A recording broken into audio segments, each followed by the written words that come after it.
Right, this is just gonna be a quicker live stream. I've got a little bit of time here, and I was gonna go and practice some bagpipes, and I thought, well, why not at least play bagpipes to an audience? All right, bagpipes are not to be played to the air. They're not designed to be played to nobody. They're designed to be played to the air. Oh, sorry, I should try and tighten this up a little bit. I've just got it chaotic here. This is a tiny, tiny, tiny little room, and I've got so much stuff hidden away in here. You never anoint me with oil. Oh.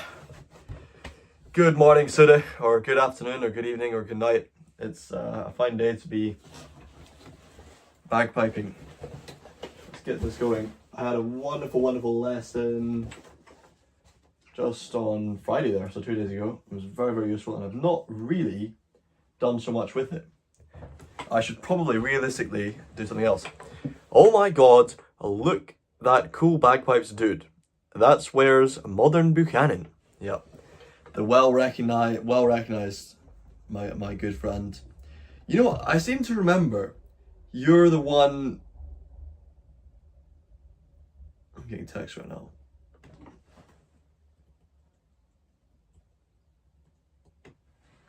I seem to remember you're the one who's Scottish but has a sort of slightly Spanish name, right? And you have some weird connection to Paraguay, maybe, or there was Argentinians writing stuff in the chat and you were arguing with them. That's what was happening. There, see, look at my fine memory. I can remember many weeks ago a live stream conversation. Will you ever play with Red Hot Chili Peppers? Probably not. No. Probably need to improve my timing a lot, but generally speaking, I want to focus much more on band stuff. I want to run away from the metronome and run towards the musicality that is most unique to the bagpipes, because that interests me a lot more than them. Oh, you know lots about tartan. You're Spanish? You're a Spanish person who knows about tartan. That's unusual. I wonder why you would know so much about tartan as a Spanish person.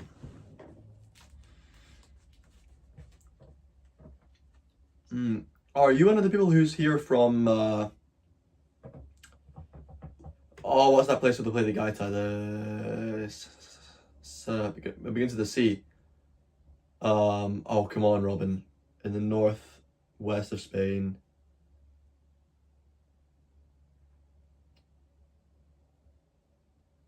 Galicia. It doesn't begin with the C.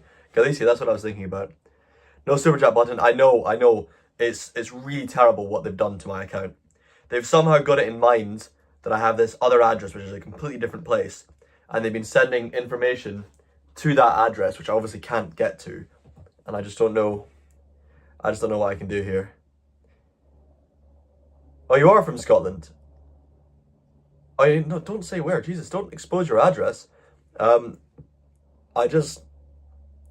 thought you said you were from Spain there, but no, you have a connection to Spain. You're from Scotland. Well, that means that I was right. I did remember exactly who you are. You're also a musician. Writing a musical and metronome are scary. Yeah, metronomes are especially scary for me, because in pipe bands, it was a real struggle for me. And then when I came out of it, I realized that there's this whole world of solo playing, which is actually what bagpipes are really designed and made for, which is so much more fun and so much more interesting. I'd much rather focus on solo playing than focus on trying to be the exact same as my pipe major and playing the exact same as my pipe major.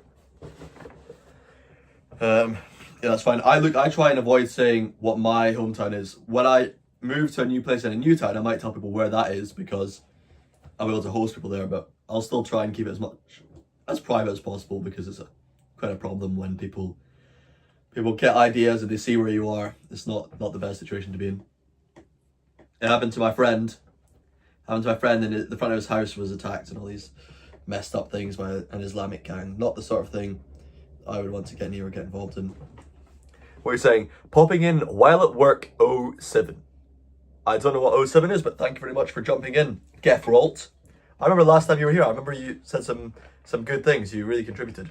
You fear the metronome. 2-2 is a scary time score. You know, the only tune I've ever learnt in 2-2 was Thunderstruck. The Gordon Duncan version. Thunderstruck mixed in with Angus Thing, which is an insane insane piece. I never ever played it very well. I played it in public a few times, and I should never have even taken it to that level. It was very, very it was very, very bad. And maybe in the future I'll try and learn it properly. But I'm focused much more generally on traditional music because that's where I can really get the most improvement and bring the most music through, I think. Yeah. My pipes have been drying out, so hopefully they should be sounding very nice. I was playing them very recently for a video. I was playing them for a video and I've not posted the video yet. How terrible is that? I was playing them in my friend's place because I was doing a video comparing 3 different sets of bagpipes. 07 is a salute. Ah, I see. Yeah, okay. You had me confused for a little bit, but now I can see that. You're on the end of the Act 1. Your musical is about a family who lost their dad in 9/11. What? You're the most How am I this lucky I have these kinds of people in my chat? The biggest streamers in the world do not have people this interesting contributing to their chat. Even the people, by the way, who have interesting conversations. You are a Scottish person with these unusual connections to Spain, and you're writing a musical about a family who lost their dad in 9/11. What? What? Who are these people that are here? Somebody writing a musical. That's fantastic. Well, I hope you can send me, well, maybe not, but I'd be really curious to see the script and learn more about what you're working on. Oh, this is not going in. Oh, this is terrible. My motion control system just completely screwed up. Oh, I was not planning to do maintenance on this. I might not even get some bagpipes on in time. Oh, come on, Robin. I don't want to play without it either because it's really dangerous, because I do play a lot when I practice and I can really get it quite wet and have to replace my chanter reed. Hello Patrick, how are you? I don't know what Patrick you are. There's a few Patricks that come on here. There's a few Patricks I know from real life as well. I used to play bagpipes once upon a time. The guy called Patrick. There was a guy in my school called Patrick who had some violent interactions with me. A few Patricks, like Patricks. It's a very, very Irish name.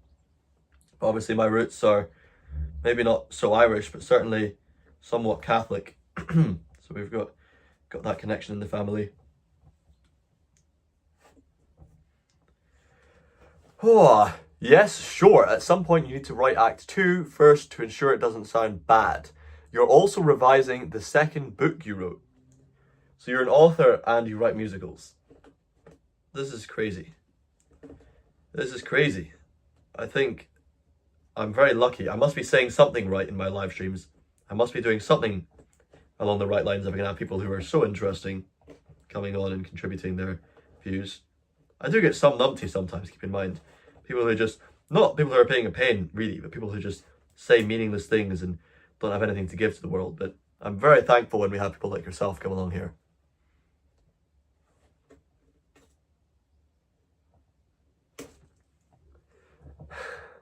Patrick's giving me some laughter. Well, there was a guy called Patrick who came up in conversation recently. I was meeting somebody from my kind of, my old pipe band, and she was telling me about what's going on now, and she mentioned that somebody I used to know who was in the band called Patrick, who moved to Edinburgh to study and was apparently considering going busking there as well. Yeah, I don't think I've seen him since he did that, so I'm curious what happened to that plan, if it went ahead, if he went and got beaten up or stabbed by one of the ringleaders of that scene. I don't know, I hope not. I hope he's okay, because it sounds like he had some ambitious plans which kind of get themselves in the way a little bit of people over there.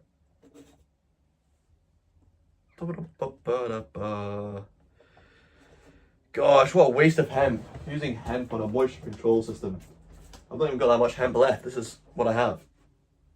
Oh, it's even got myself all over my bag, all tangled and letting loose.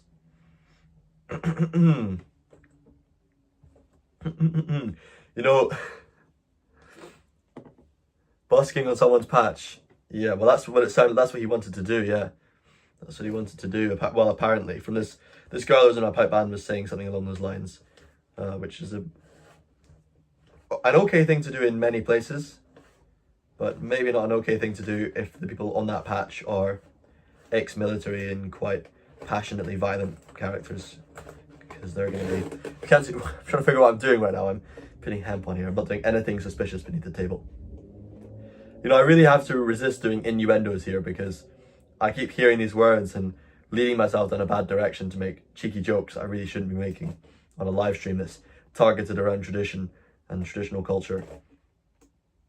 What was I just said there? I thought something like letting loose, or I don't know. Goodness knows. I'm not going to go there. I'm going to keep this very, very clean and polite. Pianos are hard, not going to lie. Is that what you do? So you play piano and then all the people sing along to your musical? It'd be so cool if somebody from my live chat comes along and tells me about this draft work and then later on actually gets published. That'd be brilliant.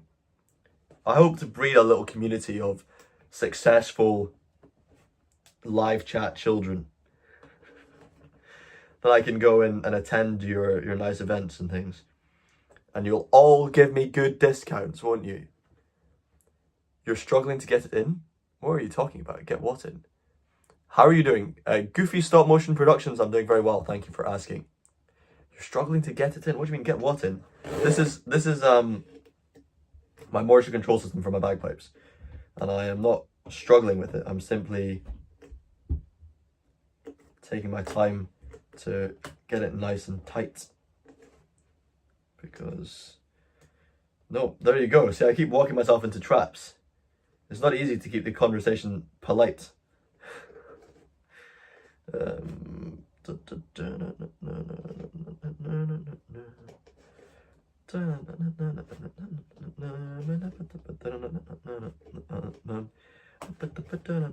See, I'm itching to play tunes on the bagpipes. You can hear me humming them through in my head, and yet shouldn't really be playing.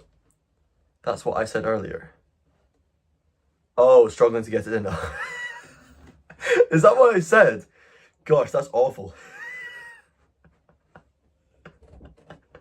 That's awful.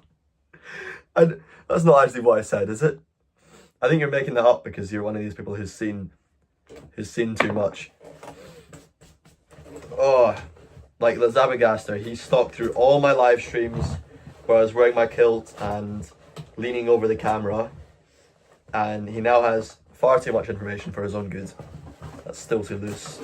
See, I'm not struggling to get it in. It's actually very loose. You're a published award-winning photographer. Does that count, lol? Yes, it does count. That's fantastic. And you published since you were 14. 14! That's awfully impressive. 14 years old. Gosh, I wish I was that magical at 14 years old. I know somebody else is actually publishing at that age, who was publishing at that age, or maybe not 14, maybe 15. And I couldn't really believe it, but I seem to be blessed with meeting a number of really incredible people. And something in the air might suggest that I should be heading in that direction, but there's not much evidence to suggest that quite yet. Although a number of people do speak to me as if they think that, and that does give me some hope. You know, people treat me as if I'm an auspicious little gentleman sometimes. And often people who have very valuable perspectives. I'll see. I have to be a lot less lazy if I want to do anything meaningful, you know. Certainly not getting published at the age of 14, considering I'm now 21 years old. As of last Saturday. Not yesterday, the week before yesterday. Oh, it's 601 pages of cringe. But still, you put a year into it. Yeah, but you got published. That's fantastic that you got published. That's really incredible.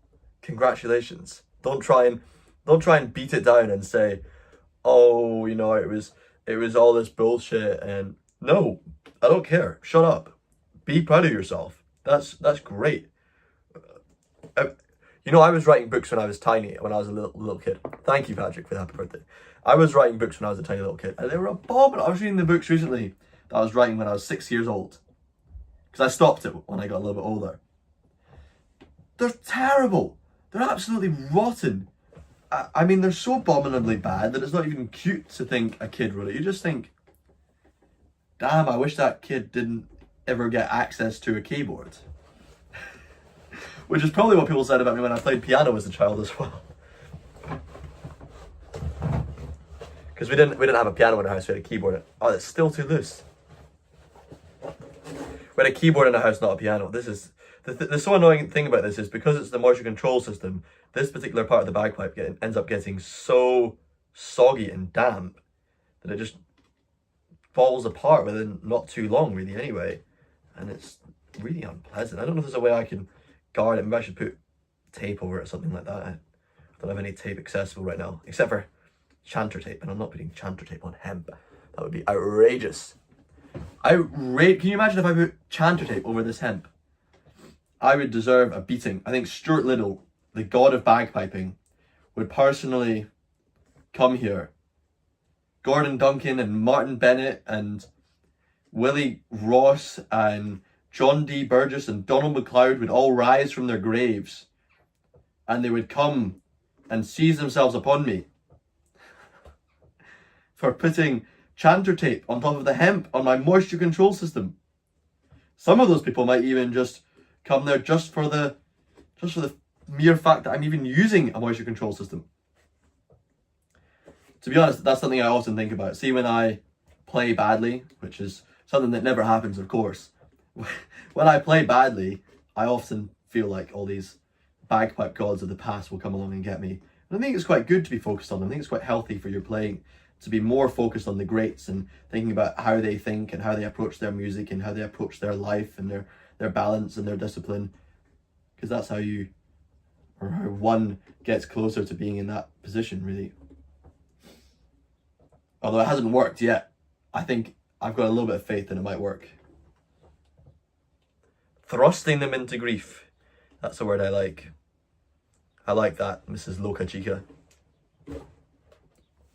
Let's have more of this thrusting action.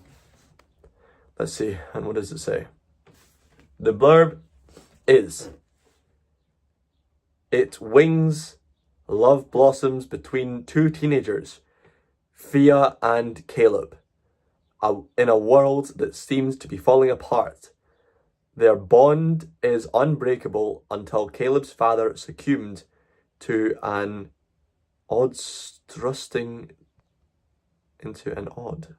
thrusting them into grief and despair. Just as they begin to heal, a bus crash shatters their souls, classic getting hit by a bus, leaving them clinging to each other in the aftermath. In the midst of their pain, a brutal assault pushes them to the edge, testing the limits of their love and resilience. The master has failed more times than the beginner has tried, young Jedi. I like that. But when Caleb's own demons became too much to bear, he made a heartbreaking choice that leaves them alone, struggling to find meaning in life. I see. So you were a romantic at the age of 14. Very interesting. By the way, let's not miss out the wonderful quote just thrown in here by... who is it? By Patrick. The master has failed more times than the beginner has tried, young Jedi. I like that very much. I think, though, something worth noting is the master has usually failed a great number of times in the similar category, and that's eventually brought him to success. And the failure of me, in some ways, I don't know, maybe it's not fair to put myself in that category, but my greatest drawbacks a lot of the time come from the fact that I failed a lot, but in vastly different categories. Whereas if I had failed a lot, then it would have been such a problem. Oh, OD. I was reading odd, but yeah, I see. OD, yeah. But the master has to fail a lot in a similar category, in a similar direction. Because if he goes and he fails at books, and then he goes and stops doing books, and then goes and works really hard at making films, and he fails at making films, then he goes and he does... You know, he's not really going to be a master, is he? That's a little bit of what I've done. I really want to make sure I don't do going into the future. Wait, what time is it? It's a Sunday. Oh, I've got 5 minutes to play. Fuck. I'll go a little bit over time and I'll close my window. Which is a shame, because it's really hot. And I'll probably open my window after I finish playing. You have massive potential with your intelligence and musical talent. You haven't found your full purpose, Robin. Really? You think? User CK45 whatever? You rude little prick. What the fuck do you mean, you rude little bastard? I haven't found my purpose. I think... How do you know I've not found my purpose? I might know exactly what I'm doing. I think there's very good, strong suggestion to suggest that I know what my purpose is and what I'm doing in this world, even if I haven't brought myself to that destination yet. Neighbours be fuming, haha. My neighbours actually love my bagpipes. They're very, very positive and very, very appreciative whenever I play. However, I said to them that I will not play past 8 PM, and that's kind of the deal that I made when convincing them that I should play here. So I don't want to go back past that, really. I don't like to break the local rules. Is that reasonable? Is that unreasonable? Is that reasonable? Don't listen to the naysayers, Robin. Yeah, thank you, Patrick. There we go. There we go. Come on, Patrick. I have purpose. I have purpose. I do. But I think the person was just trying to be very motivating. I was just winding them up for being... I don't despise you for the comments you made, okay? I think you're a very polite person. God, this shirt is awfully tiny, isn't it? Look how small it is. Like... Very respectful of you, Robin. You're giving me a compliment. I know you're giving me a compliment. That's why I responded so badly. I know you were giving me a compliment.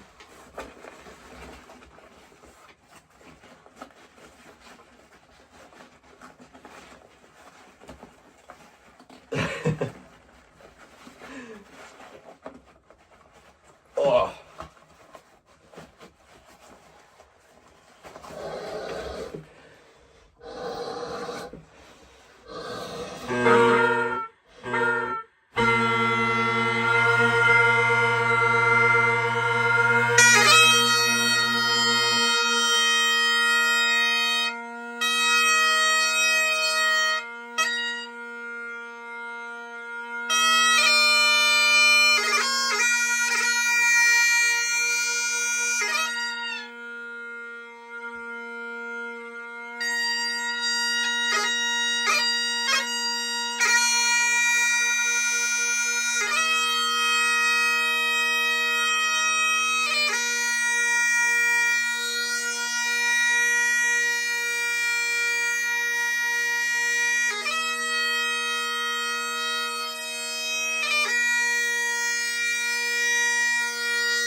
So I think a little bit too long to tune there.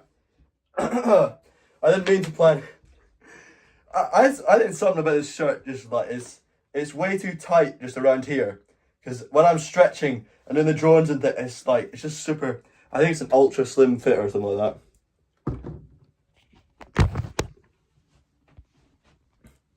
Oh my god, you look so handsome when you play bagpipes. You play so good. Thank you very much.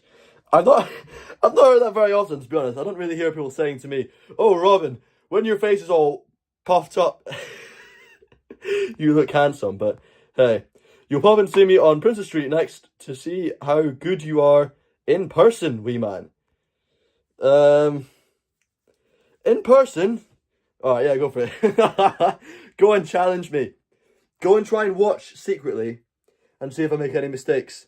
That's a good challenge. That's the kind of audience I want to have, honestly. I would rather have a discerning audience because that would make me improve much better. As long as they keep giving me money, of course. Let's see. Odie is an overdose. Neighbours be fuming. Haha. Don't listen to the naysayers, Robin. Da, da, da, da, da. Very respectful of you. Yeah, yeah. You're giving me a compliment. I read all this stuff. You saw me with my girlfriend. I don't think you did. I think you probably saw somebody else. Or me with a girl that was not my girlfriend. What was the last tune? You only cut the end of it. I played the Glasgow City Police Pipers. Dumpa dum papa dum papa dum papa dum papa dum papa dum papa dum papa dum papa.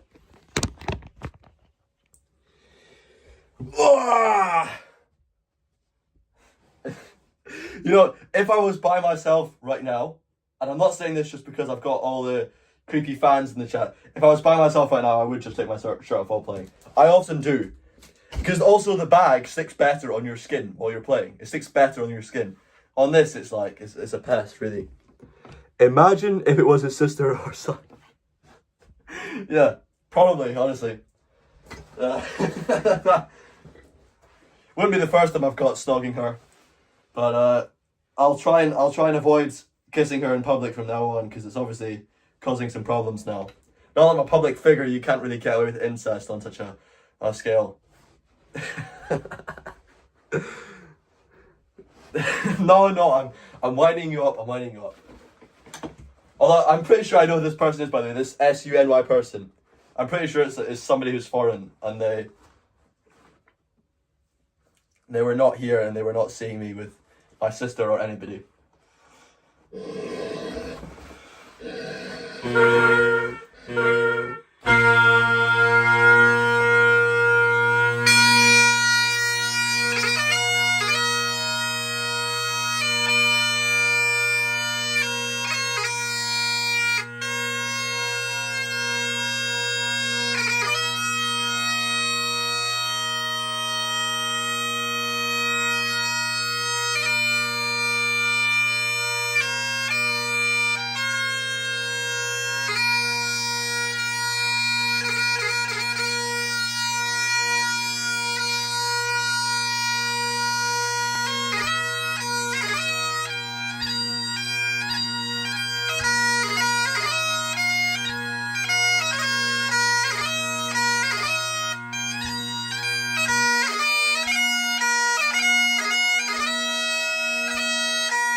to actually stop at the end of that.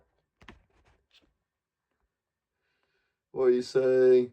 Then why were you sitting at the same table with a girl who isn't your girlfriend? Inappropriate. Your girlfriend will be disappointed if she finds out. You play beautifully, but it doesn't suit you to do things behind your girlfriend. What are you on about? What? Alright, I don't know, when was I can't think of a time in the last month that I was sitting, just me and another girl. This Sunni person is trolling heavily. Sitting at a table. About a month ago, I did a trip around with a YouTuber who was doing videos, and I was sitting at a table with just her. But unless you're someone with a group and there were girls and men there, then calm down. Bro, he's allowed to have a life. Yeah. I mean, thank you, yeah. But it's also not really true, so I do feel the need to specify. Anyway, I am allowed to have a life, thank you. Thank you, Mr. Elmo Burner. I hope you don't actually burn Elmo, though, because Elmo is such a sweet, lovely, innocent soul. He doesn't deserve to be burned, in my opinion.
What is going? Should what's? I don't know what you're writing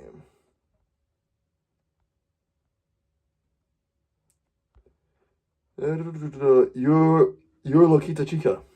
This is your other account. You changed account too. Yeah, your phone died. You're on your next chapter. Sudi, what's Glasgow like? Is O2 any good? You're wanting to see a band. Is it worth it? What is going on here? This is very strange. The way people are writing here is very, very, very strange. You are weird people. And I've had people ask these types of questions before. And I think it's very dangerous. I think you're very dangerous people. And I hope we have more contributions from people who are not pushing along these lines. Not pushing along these lines. And this SUNY person, Sunni, Summy, whatever, you're playing along dangerous lines, okay?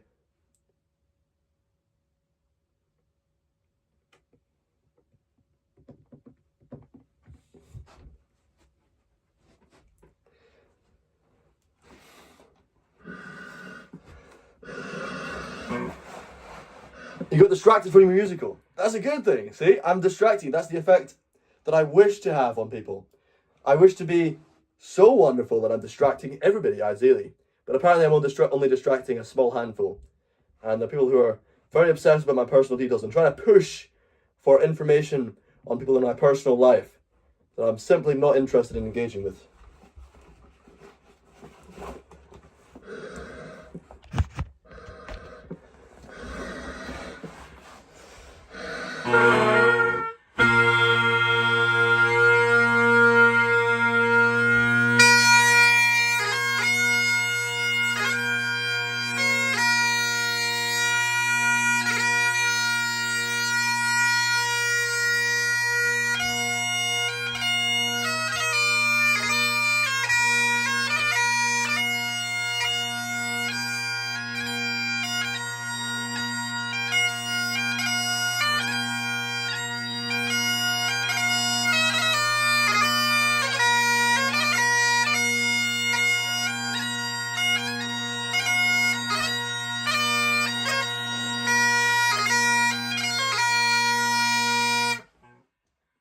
I've seen the time. I've pushed this too far. I'm sorry. Pipes are going over there. Drone reed is getting dried out. Oh my god. Whatever the hell happened to the bass drone, it's not good. I think it's been pushed off a little bit. Okay. I'm sweating far too much now. I really do want to take my shirt off. What can I actually do? Can I get something that's less clingy on? Oh, okay, I'll open my window. Oh, you guys better enjoy this angle while it lasts. You would write quite an interesting book. Well, I've had publishers approach me, you know. I've had publishers approach me and suggest that I write a book for them, but they weren't significantly big publishers to the point that I was like, I should really do it. I'm going to roll up my sleeves. That's terrible. I don't want to take off my shirt on stream. I think you should have to pay for that sort of stuff, you know? It's roasting, honestly. I think I'll cool down while sitting down, and I'm counting on that. You could put on a comfy t-shirt, then come back on camera afterwards. What do you mean a comfy t-shirt? What interest do I have in a comfy t-shirt? I don't like t-shirts are not comfy. I like rigid clothing, you know? I like stuff that fights back. Come on. Second time lucky. I got my password right. Look at the picture. It's on my computer. I just opened my computer and that's immediately the picture. Isn't that nice?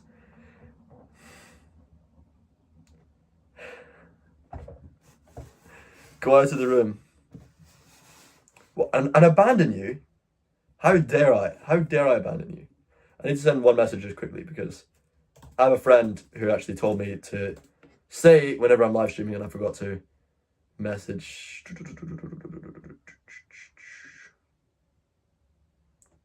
Right, let's see.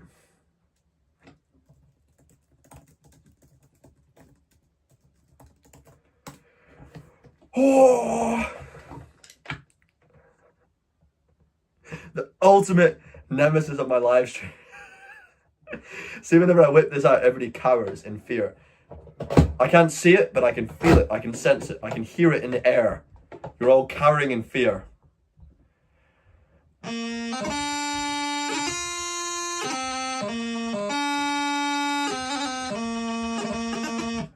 Who's sending a crying emoji to me? Why are you sending that?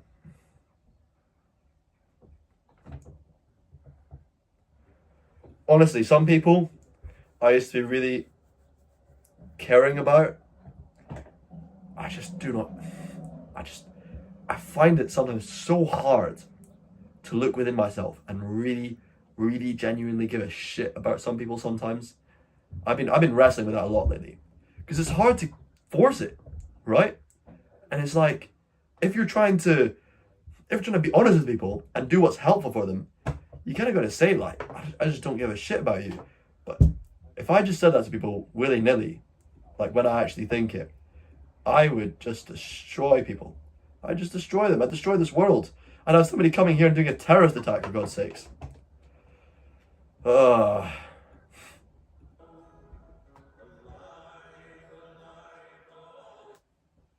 Alive, alive, oh, alive, alive, oh, dum ba ba, alive, alive, oh. That's a cute bird. You're an interesting character. If you could study one course at university, what would you do? That's a good question, actually. It's pretty hard to say. There's not really any courses at university that actually appeal to me. Fucking this little, this little piece of hair. So stubborn. There's not one course at university that I can pretend I really want to do. And I went to university for a year, and it was just, I was just doing so much more interesting stuff and learning so much more outside of university that I left after a year. I left to go and do my own thing.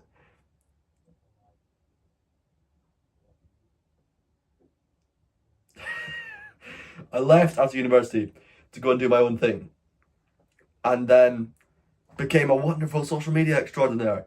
And conquered the world with my bagpipe playing. Ah, alas.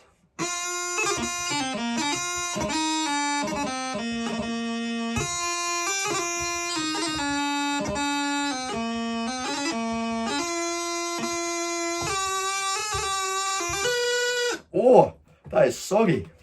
You should listen to that. That's really soggy. If you take a look at this chanter reed, you can see it's been sitting in my drawer and it's got condensation on it. So I need to remove the condensation. But no, I like this person, you know. You're contributing very thoughtful chats, asking me what I'm going to be doing at university and writing musicals and publishing at the age of 14.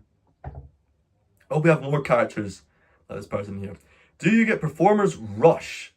Yeah, I mean, it's kind of the same thing when you walk out of the gym and you've had a really good session. I think it's similar.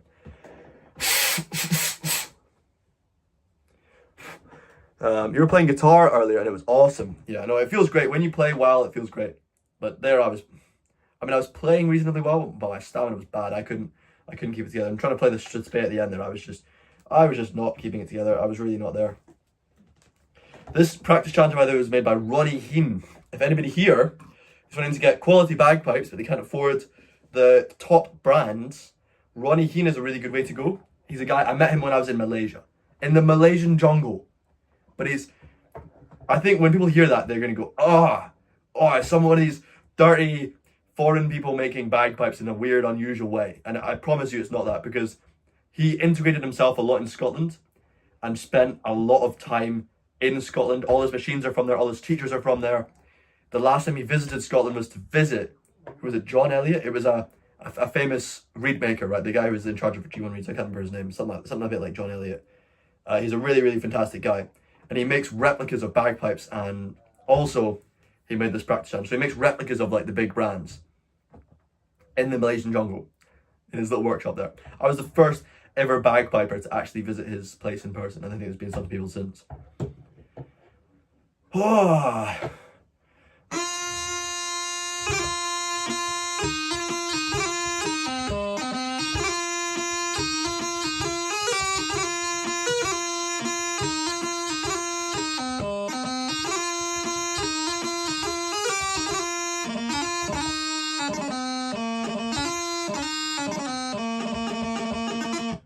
Yeah, but he made this anyway. He made this for free, but I think he sells them for something ridiculously cheap. I mean, they're decent practice chanters. I've not got it all sounding nice. I'm not going to tape on the holes and things. If I did that, I could maybe have it sounding quite nice, maybe. But it's £50, and it's the perfect thing for practicing. And if you're going to learn the bagpipes, you're going to spend a year or two on the practice chanter. And you're not performing to anybody. You're just practicing.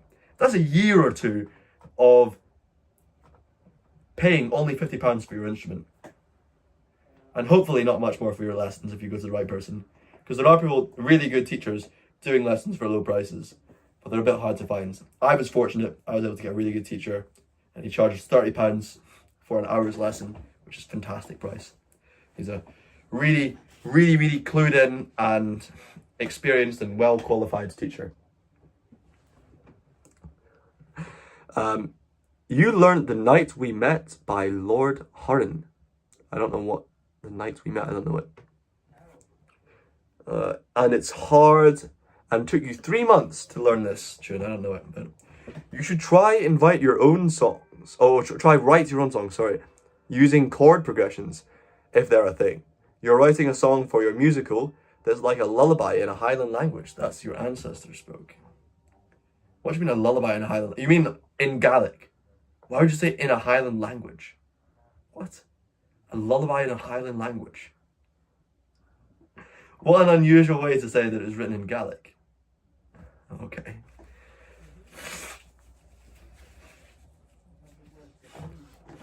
As you say, boss. As you say. Loca chica sir. Highland language. Well, ancestors. No avoki. Don't know what avoki is, but whatever. Oh, actually, let me Google what avoki is so I can appear like I'm knowledgeable and appear like I know what avoki is. Come on, load up. Oh, come on, please. Those are the noises I make in bed. Avoki. A traditional Scottish sporting estate on the River Devon. Where's Devon? It's located to the Black Isle, and it's not Gaelic or Scots. So they only spoke there. Wow. Wow, really? I've never heard of this. What? That's the name of the language spoken in the Black Isle. I was on the Black Isle recently, by the way. I was up there. I was yeah. Not on. I shouldn't say on. Yeah, in, yeah. But yeah, I was there recently. I was up going around. I was going around Cromarty and Rossshire and all that nonsense. As my good friend would say, whose name I'm not going to say on here because I know he doesn't like it when I say his name.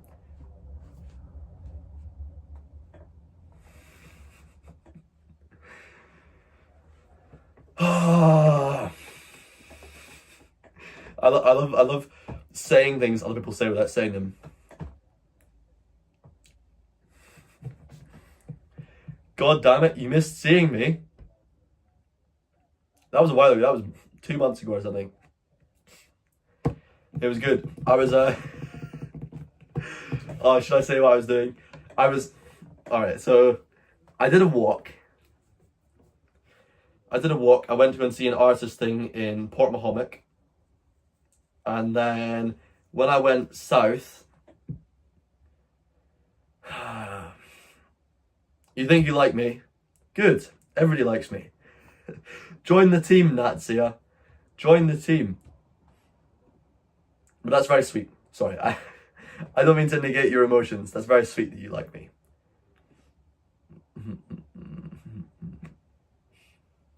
I appreciate when people like me, you know, it's very, very nice of them.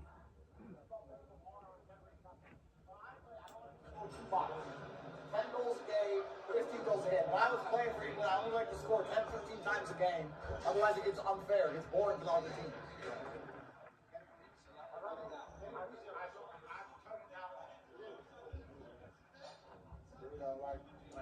Just the best football was ever been, so it's just how it is. Damn, that's embarrassing. That's embarrassing. I don't know why I was watching that video. Somebody sent me a video of this bald English guy saying, I invented football. I invented football, I did. It's like, wow. I think this guy was telling me it as if I was supposed to look at this Englishman and go, what a badass. What a badass. He jokes about inventing football.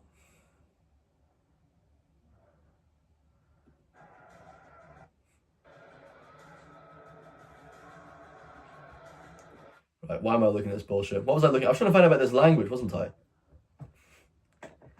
Gosh, I'm getting awfully snotty. It's not good. Oh. Oh, it's a wonder. It's a wonder I have so many admirers. I'm such a snotty little boy. I'm filthy levels of snotty, honestly.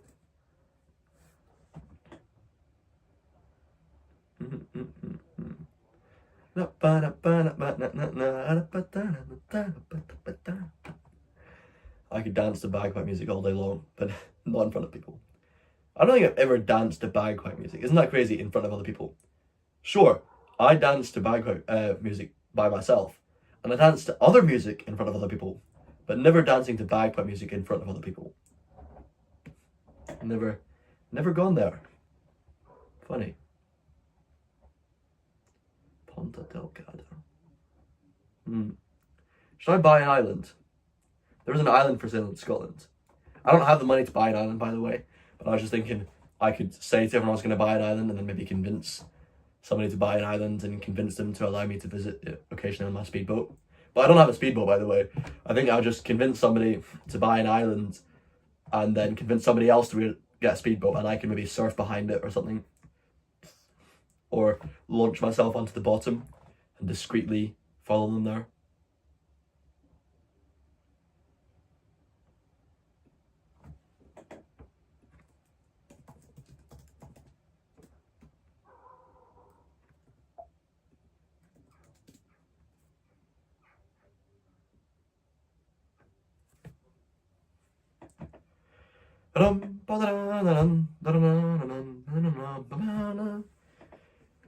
Right, shall we talk about some world issues? Let's see. That's why I went on Twitter. I wasn't to look at bullshit messages from people.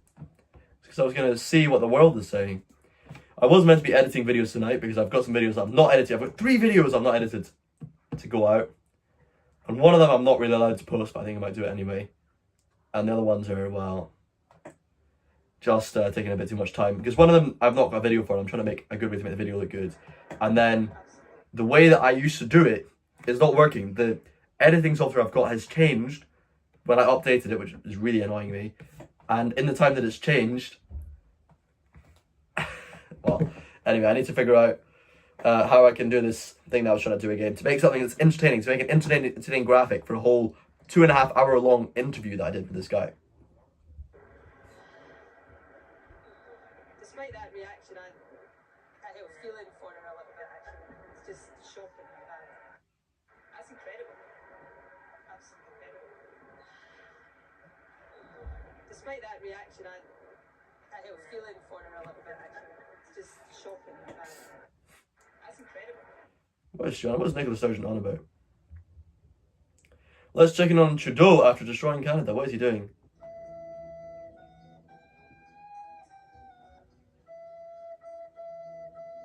Oh my god, bro.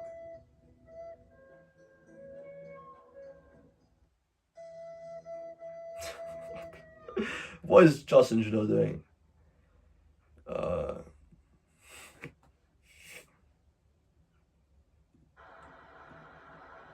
Okay, somebody just sent me this video, and they captioned it, "How life starts to feel when you stop taking work seriously."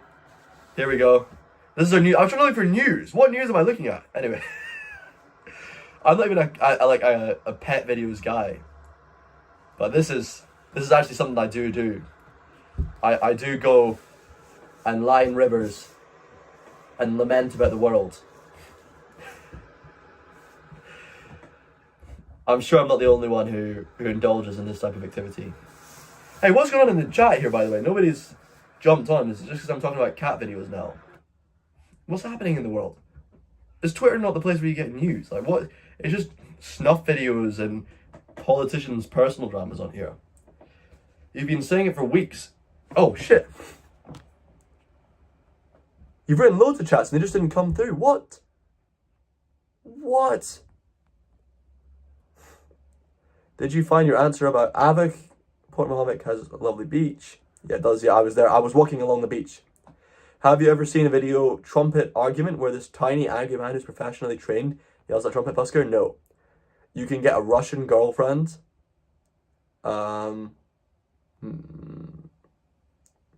Fancy freckles. The Avik dialect, often called Aviki, is a highly distinct dialect of the Scots language. Oh, what the hell?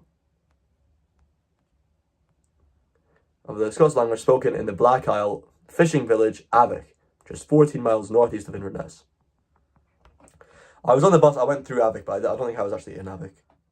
I remember the town though, because it wasn't a school bus. There was lots of school children on the bus, and I remember lots of people getting off at a place called Avik. How old are you, chap? Will you train terrorists on the island? No. Why would I do that? Isolated from neighbouring farming communities, the village's fisherfolk developed a unique maritime vernacular blending of Scots and Gaelic. Because Avik was historically an insular fishing community ended by agriculture? What do you mean community ended by agriculture? Whatever. Anyway, because Avik was historically an insular fishing community surrounded by agricultural Gaelic-speaking areas, its local language remains vastly different from surrounding dialects. Don't you want to chat and get to know each other? This person, like, what's going on here? What do you mean you want to chat? You want to ignore everybody else in the live chat and just speak to the little Nazi here? The little Nazi. That's not why. Look up trumpet argument. It's funny. T trumpet fight. Usually it's pronounced oh. I need to blow my nose. I'm sorry about this. I need to blow my nose. It's a bit disgusting. It's a bit disgusting, but it happens. I have to tell you, it happens in real life as well. Tell that to the little Nazi girls, by the way. Tell that to the Nazi girls. It happens in real life too.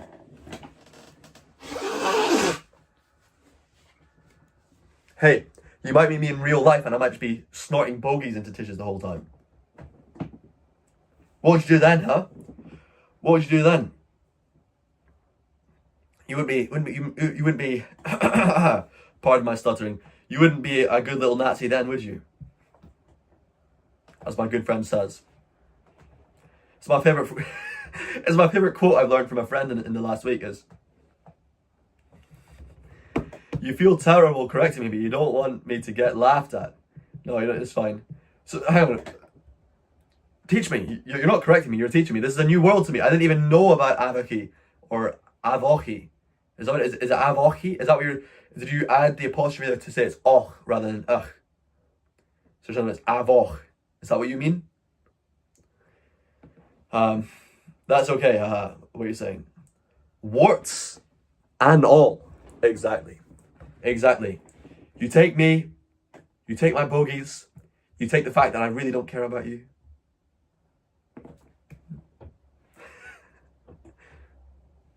You take the fact that I don't really care about you, and you settle with it, right?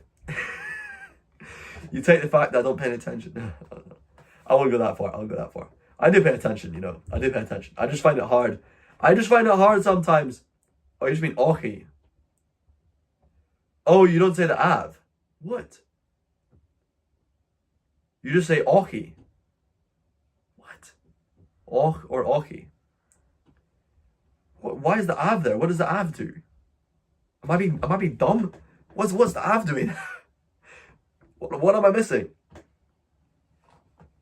Ochi. Glasgow is lawless. Why? What's going on in Glasgow? Scotland's most dangerous areas have been revealed in a new ranking by security experts, and Glasgow has come out on top. Using official Scottish Government crime data, the report found Glasgow recorded the highest crime rate in the country. Oh no! No way! For every 10. That's like the news article going, Detroit's a little bit dangerous, guys. You don't want to go to Detroit. Residents, up 5.3% compared with last year. Oh shit. Glasgow crime's going up. Wonder who that could be. I wonder what other numbers are going up in Glasgow. Pah! Ha! Isn't that funny? Glasgow crime's going up. Was not something that happened in Glasgow? Did we not go and put a bunch of undocumented criminals in Glasgow? Was that not a thing? Was that not a thing that we did? Did we not say, well, why don't we go and put lots of undocumented criminals in Glasgow without really checking about who they are or what they do or what their history is or what their values are, and we'll just put them there. We've got some houses for them. They'll probably really like it. They'll probably really love Glasgow. All the beautiful architecture, all the wonderful artwork, all the beautiful music. Oh, they'll love it. They'll love it in Glasgow. Let's put all these people in Glasgow. And we can say questions to there. What's going on? Glasgow's become a lawless city. There's all this crime increasing. What's going on? What could have possibly happened in Glasgow? Beats me what could have happened. I was thinking it's probably because they didn't host the Taylor Swift concert there, or probably because it's probably, the new developments, those fancy new buildings must be inspiring some violence, and they go, come on, what direction are we going in? What direction are we going in here that you think that Glasgow is a little mystery? Oh, so funny. Let's see where it goes. So funny. So funny. Road traffic offences, crimes against society and antisocial offences. Crimes against society. By which society against which society? Researchers say Glasgow continues to see particularly high levels of serious assaults, as well as drug possession and drug supply offences, with figures significantly higher than anywhere else. And you know those drug dealers? Which people are they selling those drugs? I can tell you. I can tell you their names. I can tell you their last names. Not the most Scottish sounding last names. Official Scottish Government crime data, the report found Glasgow recorded the highest crime rate in the country, with 1,004. I'm being a bit unfair. Look, Scotland's good at everything. We're good at crime too. We've got some Scottish people who are good at crime as well. They get in there, they get their fists in there, get their knives in there, get their drugs in there, get their pimping in there. But, there's some people who are bad at crime, and they're the ones getting arrested. And even though we've got all this pity and sympathy for them, because they come from sorry, I'm just getting a little bit emotional thinking about it. They come from war-torn countries, and it's so hard for them. They can't think of a way that they come from such beautiful war-torn countries, and they can't think of a way they can spread their beautiful warrior culture to our country, and we just need to think of ways we can more innocently allow them to bring their war-torn nature to our country. I just can't. I was just trying to think about it carefully for a second there and piece through why this might be, and I was realizing it's probably because Goma's not had very nice galleries on lately, and probably a really strong pattern correlation in the last year with the decline in the quality of Goma's modern art and Glasgow, or probably the rise in all these people moving to Glasgow from Ayrshire, because all those people moving to Glasgow from. All those dodgy people from moving from Edinburgh to Glasgow because it's too expensive. Got to be especially careful of those ones. Those far off people from that far off land of Edinburgh. They're the ones who really, really, really scare me. They're the ones who really, really scare me in Glasgow. Anyway, sorry, I've gone on too much about this. What have you written here?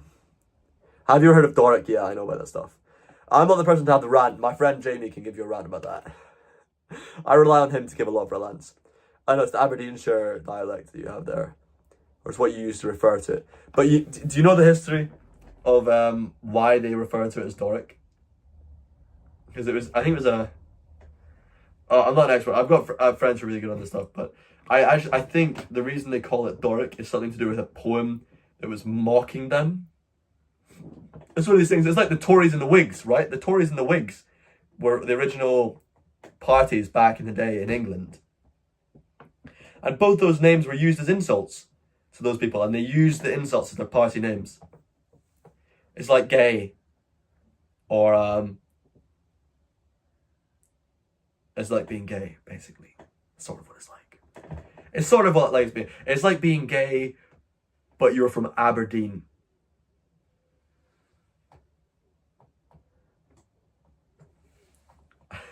I don't know how to describe it. That's what gay people do, right? Is they take words that are used against them, like queer.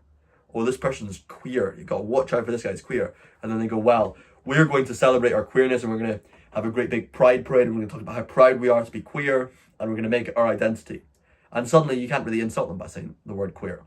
So I suppose that's what people have done with Doric, right? They've taken on the word Doric that was used to sort of mock their language. I think it's something to do with a Greek language. But anyway, I'm not the expert on this. God, look at this. Look how pathetic this thing is. It's so. You're loving it. You should be paying for this, by the way. You should be paying for this. But I am gonna. It's just getting too insane at the moment. That's all the skin you get. Oh, that's all the skin you're getting. You think they should be documented and that priority should go to Scottish people, and if any crimes committed or no contribution to tax to society, they should be made to A, join the military unless by all. Yeah, but I shouldn't do that actually. It just looks sloppy. No, I don't think they should join the military because these people are being sent here by smuggling gangs. They could smuggle spies. Do you want to directly smuggle spies into our military? Like the thing is, the military ends up costing so much just to look after those people. Imagine you having to look after them and be paranoid all the time that they probably got foreign interest. What we're saying here. Violent or B, go home. Documented and good contribution to society or go home. Progressive lefties in the West don't realise they are reenacting the white man's burden argument of the Victorian era. Got to love the Angus. I don't know about that actually. What's the white man's burden? This is brilliant. See, we're getting people who are making corny arguments, but then they're justifying it with really interesting stuff. Pay subscription. We should do a paying subscription. What do you mean branching out? Who's writing branching out here? That's very suspicious and weird that you would write that in my chat. What is this person? Who is CyberX? What do you know that I don't know? Why are you talking about branching out? And all right, anyway, U.S. military has trained thousands of gang members and foreign spies by offering citizenship. Brilliant. Brilliant. Well, we don't even need sleeper agents. Maybe that will backhandedly disadvantage Russia because they've spent all this time investing into sleeper agents and we're going to make it much easier to have other kinds of spies instead. You like the very few that come pay taxes. Ask civilly. Yeah, you're right. You know, I'm the same. I have to tell you, Mrs. Loca Chica. I like people who pay taxes. Even if I'm not one of them. I'm going to do this 100 times in this stream. Even if I'm not one of them, I like people who pay taxes. You're nice. You're kind. Thank you for all the roads you're giving me. Thank you for all the health service you're giving me. Thank you for all the free buses you're giving me. Thank you for my student loan I'm not going to pay back. It's wonderful. That's what I love, the tax paying people. For the record, I did pay tax last year, but I didn't pay very much tax last year because I spent a lot of it on investing into my business, which I call a business because I don't want to sound unemployed.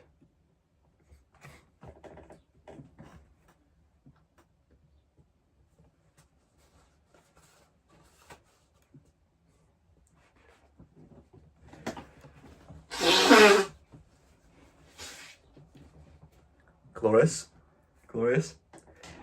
It was a very progressive idea in the 1800s and was used as an argument to uplift slaves by saying they're incapable of thinking, of rebelling for themselves. Well, and then we freed slaves. Wasn't that kind of a good... Well...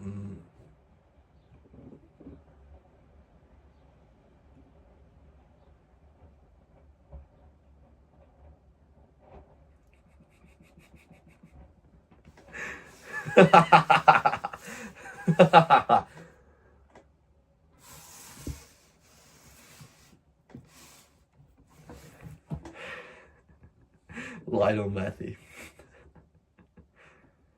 Nothing better than this kind of interior. Yes, there is. That's a shit interior.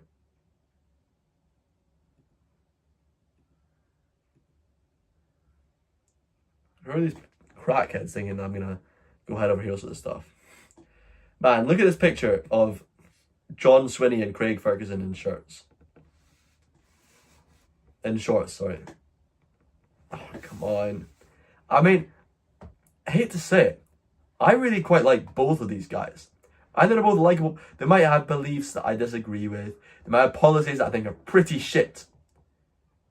Especially the one on the right has some pretty shit policies. But I like them a lot. And I think they can both be doing really good things for this country. Ah, alas. Take a look at this picture.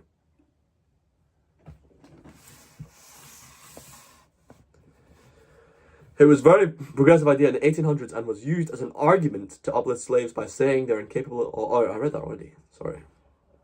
I didn't read the thing above. That other races, especially sub-Saharan Africans, are inherently lesser and must be guided and protected like infants. Ah, that they are lesser and therefore we should protect them. Yeah, white man's burden was the argument. Besides white civilizations, Anglo-French, Germanic, are failures and must be led to the future by the white man. Right. It's like a white savior type thing, right? That's what it is essentially. White savior. Yeah, I hear that. That's so interesting. Mr. Geferov, I'm sorry, I've forgotten which country you're from, but I really genuinely, sincerely appreciate your contributions here. Let me look into it. What was it called? The Victorian something.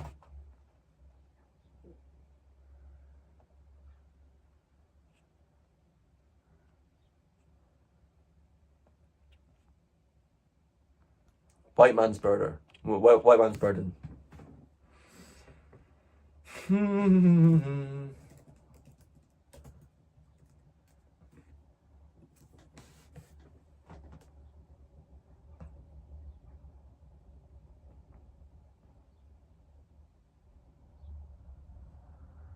Wow, White Man's Burden was also a poem written by Rudyard Kipling, who of course is the author of The Jungle Book, right? I read a couple of his other books. Very unusual. And the military theme ran very strong in his other work that I read.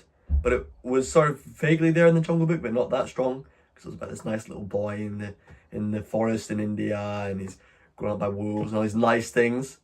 But there was the elephant thing, that was quite military. There's some other stuff like the vulture's language and things.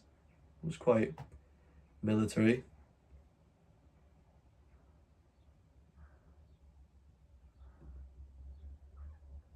I kind of understand this.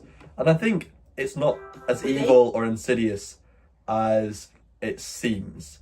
Because in the modern context, it's like, how dare you think you're superior? And how dare you think that you've done all these wonderful things in the world? But without saying you're superior, you can just say, well, we've got a lot of wonderful technologies and a lot of wonderful advantages. For example, lack of poverty and disease and lack of war in our own nation that these countries don't have, right? These countries have, that's a don't have a lack of, that's a double negative. But they have disease. They have war. They have famine. This is kind of a fashion thing, these little things. I think this could be like a thing. But they have all these horrible things we're lucky enough not to have. So even just from that perspective, you can just say, imagine you're playing. They've got tough colors. They've got, it's not an easy world to look through. A game where one team decides it's their job. Imagine you're playing a game where one team decides it's their job to help everyone else play better. Let's imagine this all together. They know what's best for others and feel responsible for guiding them. This idea of taking on responsibility for others because you think you know better is similar to the concept of white man's burden. The white man's burden was a belief held by Europeans during the 19th and early 20th centuries. Bang on. They thought it was their duty to bring civilization and progress to people in other parts of the world, often societies in Africa, Asia, and the Americas. Gosh, look at that picture. Look at that picture. I find it so interesting looking at cartoon image depictions of this time. This belief was tied to ideas of racial superiority, where Europeans considered themselves more advanced and capable of improving the lives of others. For example, when European powers colonized countries in Africa and Asia, they often justified their actions by claiming they were helping to bring modernity, technology, and religion to societies they viewed as less developed. This was seen as a responsibility they had to fulfill for the benefit of those they colonized, even if those people didn't necessarily ask for or welcome their help. In literature and political speeches of the time, this idea was promoted as a noble mission. McClure's magazine. That's interesting, isn't it? McClure's magazine.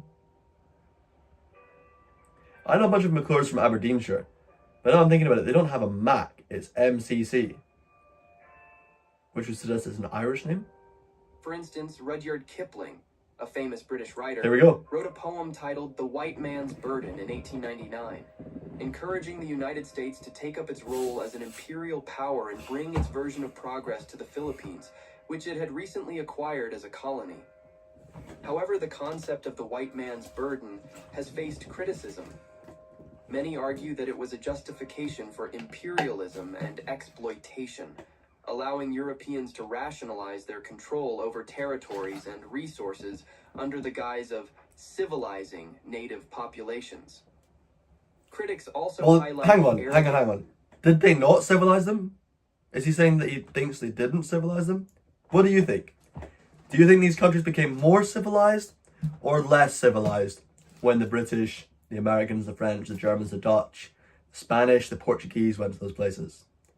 Actually, forget the Portuguese. We like the Portuguese, we love our Portuguese friends, but we're not putting you in that category. And paternalism, Even if you're a the Christian. belief that one group of people knows what's best for everyone else.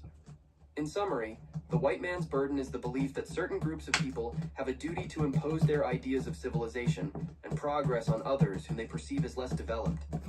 It raises important questions about power dynamics, ethics, and the impact of colonialism on global history and cultures.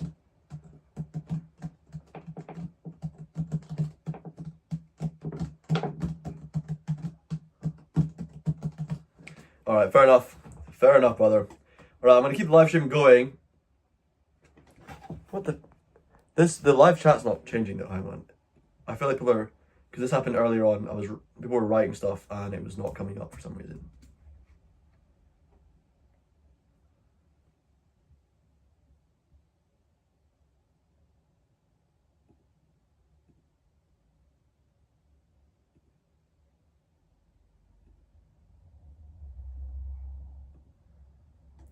Damn,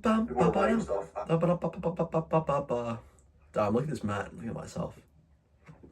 Oh gosh, you've written loads of things.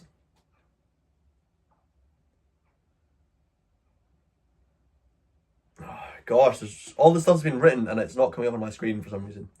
Anyway, you mean the ones don't assault others and are respectable and give Scotland back? You think they should prioritise women and children coming over? That's nice, but women and children contribute the least to taxes. And actually one of the biggest problems right now is that you have people especially from Megpur in Pakistan, who are coming here as young men and they go and they study, they get a student visa here, and then they get a work permit to go and stay here for years afterwards. And then they use spouse visa to bring their wife, and of course, along with bringing their wife up comes along a trail of little children. And suddenly this country becomes populated with people that are not necessarily contributing to tax. Oh, it just said the statistics about chat are not available. Okay. Anyway, what do you think about Keir Starmer's resignation? I don't care. Honestly, I don't care. It's such a stupid little insignificant system change. You're the dude over in Little Dixie, lol. I can't remember where Little Dixie is, sorry. And the under 16 social media ban, that's dangerous.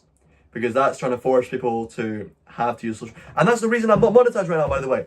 I got demonetized because of his social media ban. I'm not under 16, but he said he needed to prove my address. He needs to prove my address so that I can monetize it. This is so small for me this stupid little shirt is so small for anyway. He said, I need to prove my address so I can earn money on social media. And he just told me, this is your address. This is not my address. You're taking a random address that is not mine, and you're telling me you sent verification to this random address, and you now expect me to be able to make my way to somebody else's house and take your letter and verify some code that's in this letter which you sent me. What? What nonsense. What nonsense. So now I can't earn money from YouTube. That's a lot of the reason I've been hesitant to post these good videos and good interviews on here, because I can't monetize them. I can't make money. I can't even get super chats. People can't even give me money when half of the money goes to you. There's no advertisers involved in that. There's no advertisers who are worried about, oh, well, I don't want my platform going to somebody who could potentially be under 16 because he can't prove his address, which is in a different house. In a different house. A different place. I don't live there. It's a place I used to live. Okay, it's my old address. But I was looking through Google, and my settings are not set to this address. And I can't see anywhere where it's set to this address that I could possibly change it from. Can't see anywhere. And when I go in and try to change it, of course, it says anyway, even if I wanted to change my address, I'd have to wait 3 weeks before they can even send, not before I can receive, before they can even send another verification letter for me to get monetized. So for the next 3 weeks of me shooting and editing videos, nothing can come of it. I receive no financial reward, unless some people go to the link in the description. I support you if you do that. You go to the link in the description and you put donations in there. But realistically, I mostly get smaller donations on there. It's like £5 or £10 or something. I rarely get large donations of 100 or more on there, and it's nice. I appreciate every little help, but it's a small thing compared to what I would be getting if YouTube just let me be monetized again. I went through your whole process for ages. I got all your watch time hours. I got all the subscribers you're asking for. I did all the things you want me to do. And then you come and you... Okay. Alright. Hey, Robin. It was just thinking of the times for people still without instant access to real-time information, and 99.9% of people still had never met anyone from outside of Europe. Lol. Also, did you know the Pinto horse went extinct? No. People in Europe, you mean, of course. Yeah, lol. Got that exact same political cartoon as a phone background for a bit. Really? You racist little bastard. I believe the slave situation was horrific, and it's a shame places like Glasgow are still called after slave owners. I beg to differ, but we can go into that more. I beg to differ. Sorry to break your heart, Loca Chica. I think we have very differing opinions. What you think we should change Buchanan Street? I mean, that's a key part of our history. Whatever you want to say about it, it's a part of our history. So you want to change it from Buchanan Street to, I don't know, transgender Billy the Wolf Street or something like that. Is that what you want to go with?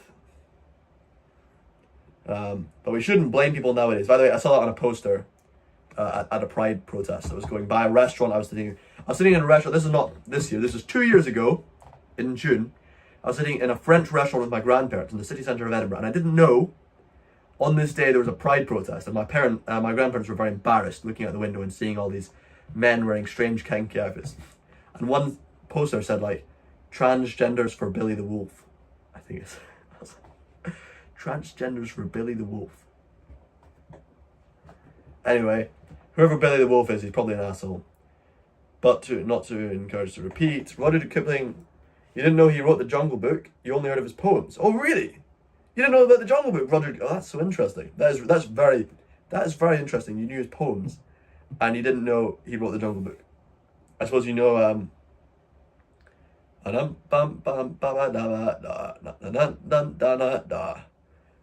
the kid. What's that song? The orangutan sings it. You know, and I'm talking about the film, about the whole Disney thing. Gosh, what's that song go? I'm the king of the something. Oh man, so much being written. you shouldn't blame people nowadays for ancestors' role in this. Yeah, I mean, the argument isn't that we're blaming them for their ancestors' role to punish them. The argument is they currently have privileges which come from slavery. And people are arguing that they shouldn't have the privileges which they have from slavery. That's the tough problem. Gosh, I look awfully... What is going on here? This stupid little tiny shirt, and I'm posing like this. It's brutal. Well, what does civilized mean? As you often find, people in Europe are blamed for our ancestors. You know what, Saladin, Mr. Little Moroccan Muslim man? If you have to ask me what civilized means, you might not be a civilized person, and you might need a few more French people to come to your country and to educate you on what civilized means. Maybe. Who's to say? Maybe it would help you. Maybe it wouldn't help you. You know, maybe they would just kill you again. They brought our civilization, but it doesn't mean they civilized them. Ever progressive. Wow, you're having a whole long conversation here that I wasn't able to read because it wasn't coming up on my screen. The mother was bipolar in the musical, and her dead son, and sees her dead son. I found out how to cope with it. Believes etc. can change. Are you talking about your musical? Are you spoiling your musical before I've even had the chance to read it, let alone see it in the theatre? Your musical, the son dies? The boy dies that the girl's in love with? What? There was me going, oh, this beautiful 14-year-old romantic, and you're killing a young boy in a bus crash? Or in grief over a past tragedy. As Diana undergoes immense treatments, her husband and daughter struggle to hold their lives together under the weight of her mental illness. Ultimately, the family must learn to let go of illusions and embrace... Oh, this is so stupid, this thing. Fuck off! Jesus, come on. Move. All right, there we go. Ultimately, the family must learn to go of illusions and embrace a flawed but hopeful reality. No, don't think so, but we should bring to light. Don't change it, but make awareness. Change for a trend. Right. You're right-winged, to be honest. Although you don't agree with controlling women's bodies. Yeah, the whole abortion thing's... I have opinions on it. But... this sounds like the most... I don't even want to say these words, because it sounds like the most... like male feminist performance of male words, but I mean it. All right, whatever bullshit. Call me performance of male. Bring it on. You know, before I even say it, just write it. Just go and say it. I don't care. Call me a performance of male. I'm performing. I'm doing a live stream. I'm performing. It's what I do. I just think if you're gonna have women in politics for anything, shouldn't it be for those decisions? Shouldn't it be for making those decisions? Maybe not making decisions about war in other countries. To be honest, a lot of these men in politics are not very good at making those decisions either, right? But maybe not for making decisions about war. But if women are in power, should at least they not be the people who are making statements? Why are all these messages being retracted? Are you deleting them or is YouTube deleting them? What's going on here?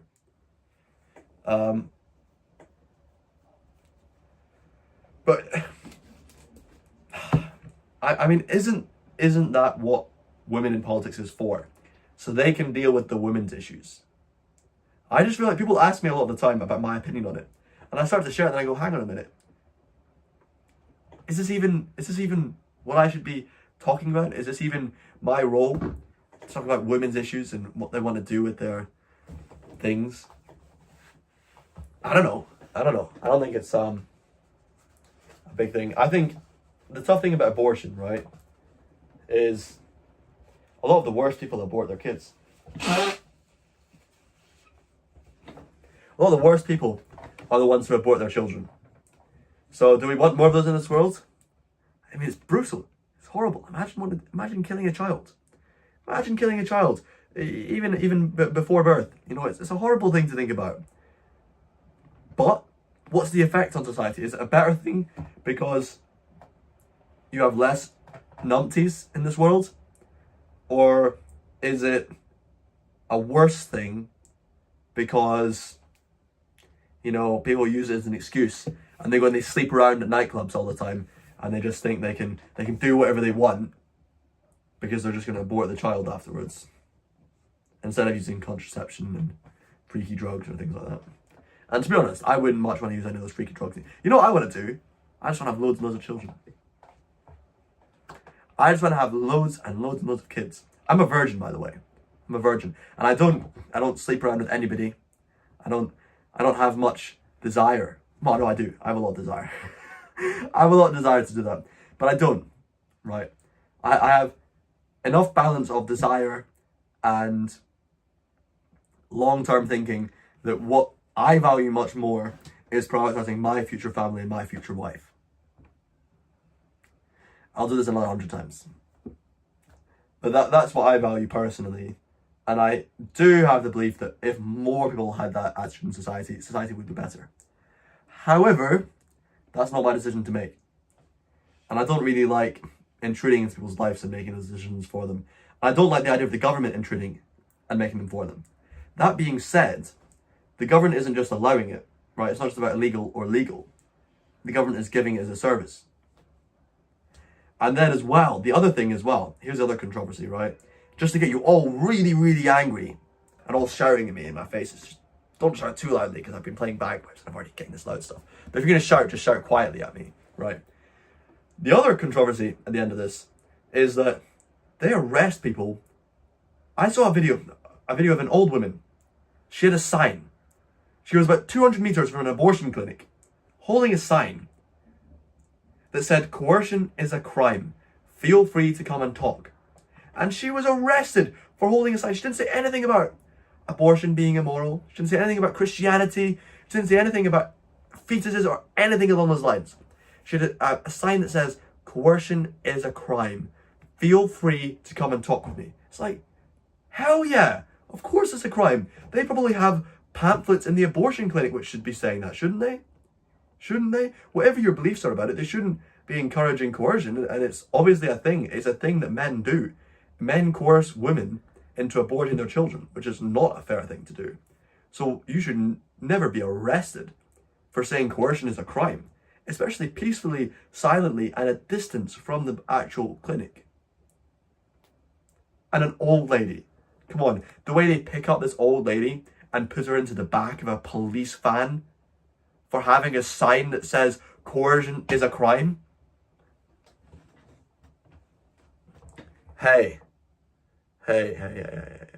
Anyway. Don't think they can come anymore. Meaning imperialism can't happen in times like this like it did before. Ha. That's what you think. That's what you think, Mr. Saladin, Mr. Little Moroccan Muslim Arab boy. That's what you think. Let me correct you on that one. We have a lot of power to do those things, and our societies are choosing not to because we think it's the kind thing. We think it's the kind thing to not invade your countries. We could do it again.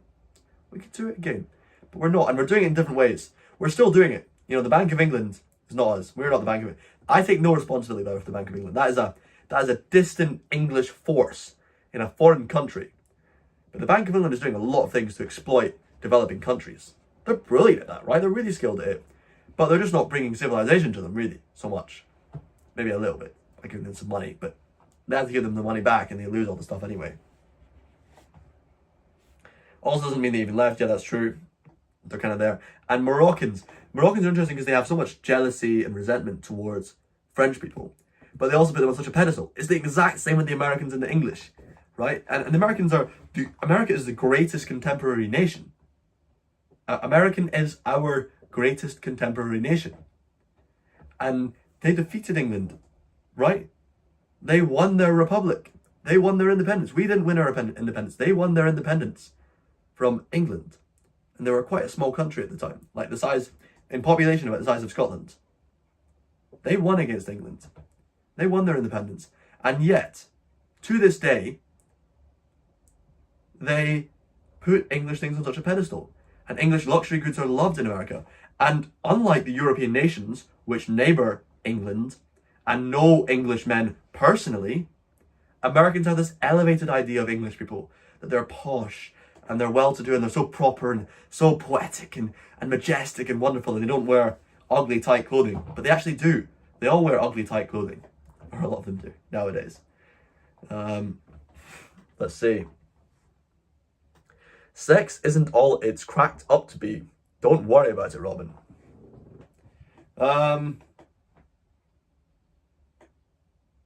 I mean, don't say that. I'm sure it's good. I look forward to it. I will enjoy it greatly. I'm sure. I'm 99.99999% sure, with the right person, with the right kind of mental mingling and the right relationship, which I, by the way, may well have found. But with this, I absolutely think it could be a brilliant, wonderful thing that I would really, really genuinely enjoy. I'm not exaggerating there. I think I would enjoy it more than most people enjoy it, because I would be doing it with a really meaningful person who really mattered to me and I really cared about. And I'll be doing it with a sacred sort of goal of bringing good into the world, bringing beauty into the world. And it wasn't like a seedy, who's this, what's her name again? Why is she in my flat? I'm so drunk, I can't hold myself together. Gosh, I hope she leaves tomorrow. Isn't she a little bit fat? God, is that the one I was speaking to all night? I thought she was so pretty. I really hope she leaves. I don't want to text her again. I don't want to have that kind of feeling. That's the kind of relationship I want to have.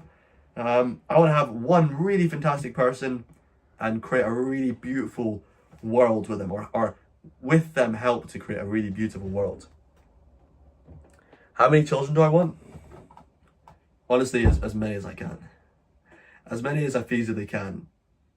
But financially, I need to obviously sort myself out financially and get myself monetized on YouTube for sakes. I need to get myself monetized. This is so silly. They're asking for my address, and it does frustrate me. It really, genuinely does frustrate me that they're doing this nonsense to me. It's so stupid. If having an abortion is murder, then masturbation is murder. It is the woman who chooses to have an abortion because she is the one carrying the child. In your opinion, men shouldn't comment. Men shouldn't comment. No, fuck it, I'm going to comment. I'm going to say my opinion. But I think there's a thing to be said, maybe not about commenting. I think we should comment.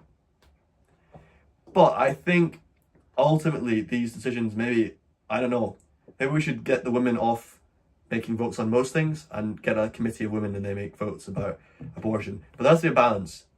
You don't get men to stop making decisions about abortion and keep letting women make decisions about policing and justice. Right? You don't do that. Right? You don't do that. That's not how balance in this world works. I think there is merit to where you're going with, and a lot of people say this, I think there's a lot of merit to this idea. I think ultimately it's a women's thing.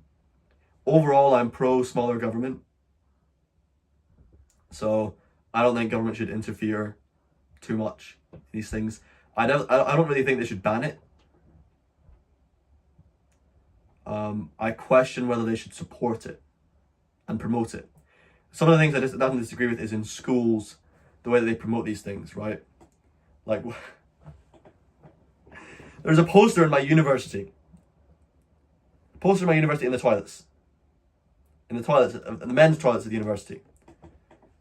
And there's a lot of these bullshit propaganda posters. Listen to this statement. Think about me. Think about what I've told you about me. And think a little bit, for a minute, about this statement. The poster says, the easiest way to avoid getting an STD is to wear a condom. To wear a condom? That's funny, isn't it? That's funny. Because I know a lot of people who wear those. I know loads of men who wear those, right? And they're at way more risk of getting STDs than me. Huh? Oh, isn't that so peculiar? Isn't it so peculiar? Am I the only one who finds that a little bit strange? I'm at zero risk. I've never touched one of those things in my life. I don't think I've ever touched one in my life. I definitely never put one on. And yet, for some reason, I've not had any issues with STDs. And I think I'm at a lot less risk than men who wear those every night. Isn't that such a funny, such a strange little... I've been trying to figure it out, this poster.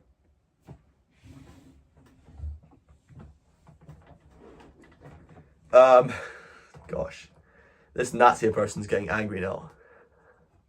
What are you writing here? It's a controversial topic, very much difficult for women because of the effect it has on their bodies. You think, again, it's like the husbands stitch should be very, very illegal. I don't know what the husband's stitch is.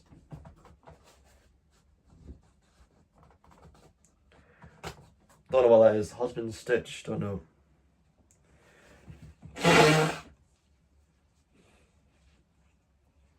You mean if a husband chooses for his wife to have abortion? You want to have as many children as possible. Okay, I need to read this in a Californian accent. Oh my god, what's your tartan? Hi, oh my god, oh hello. You want to have as many children as possible. You want to have as many children as possible. But what does your wife think? What does your wife think? If she doesn't want that, are you going to force her to have children? Are you going to force her? You're a cruel man. You're an evil man who's going to force your innocent little wife to have children when she doesn't want to? No, ya wee fatty. No, I'm not going to force anybody to do anything. Why is that? Because I'm not going to force a woman to marry me if she doesn't want to have my children. I wouldn't marry her. I wouldn't show an interest. It doesn't interest me. It doesn't interest me. That's a part of me. That's a part of me I'm putting into you that you don't want to have. You're not having it. That's fine. You know how many men out there are interested in having as few children as possible, or they don't want to have any children? So many. So many. That's a key fundamental thing to a relationship that you figure out early on. And you just don't do it. You don't do it. You don't go there. You go, this person wants loads of kids, and I don't want any. Let's not have a relationship. That's where it goes. All right, enough of the Californian comments. Let's hear what sensible Loca Chica is saying. Husband's stitch is to retain... Oh. To retain tightness after giving birth. Oh, is that where you like inject things into down there? I think I've seen stuff about that. I think like you inject things that it's like Botox but for down below, something like that. I was thinking I should get Botox for down below just so I get like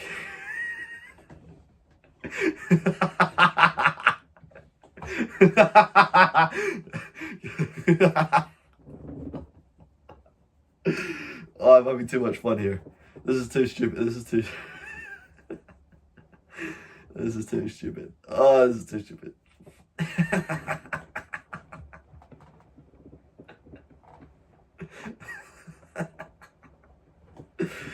Oh, I shouldn't be doing live streams. I'm too immature. I just imagine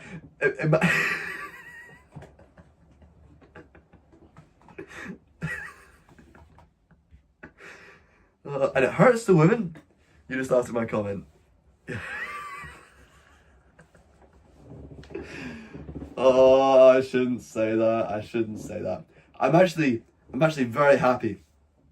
I'm gonna do this too many. I'm gonna have to stop now because I'm doing it too many times. But I'm actually very happy.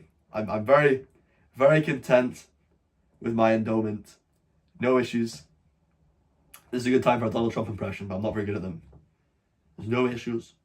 My name's Donald. Brilliant idea. It's great. I love it. There's no issues down below. Nothing at all. Okay.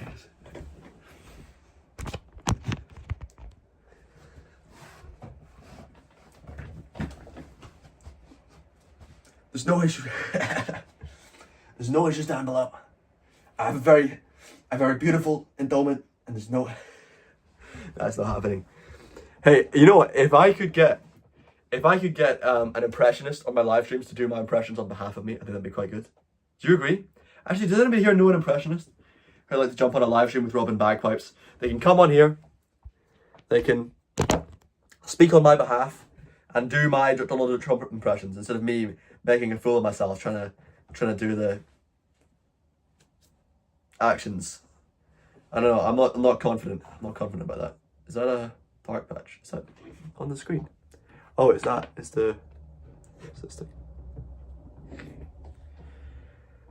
Oh, it's funny. I should do live streams. You've got a lot of youthful energy. Waist that's what? Long? Waist that's what? I don't know what you mean by waist that's what. But sure. Sure. Youthful energy. Thank you. Thank you. At least my youth is good for one thing. Not just scaring off all the MILFs. You're what age? You're what age? It's like watching an ADHD fueled ginger.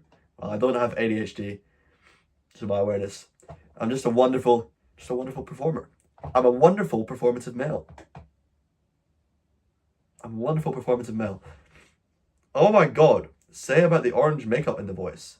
You look like an extra from You've Been Tangoed in Trump voice. Yes. Yes.